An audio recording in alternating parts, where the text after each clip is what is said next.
Değerli izləyicilər, videonu bəyənib kanala abunə olun ki, hər kəs son xəbərlərdən anında məlumatlansın.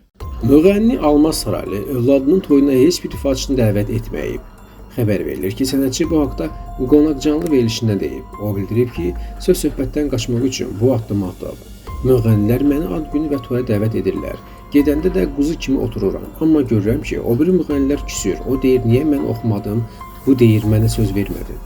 Onda gərək 100 gün toy edim ki, hamısının səhnəyə çıxmağa vaxt çatsın. Bir-iki ifaçı çağırdım. Bakıda qadının meyidi evinin yaxınlığında tapılıb. Xəbər verilir ki, hadisə Suraxanı rayonu Şərq yaşayış sahəsində qeydə alınıb.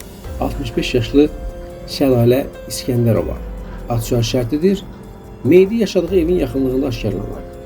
Mərhumun hansı səbəblə öldüyü bilinmir. Araşdırma aparılır.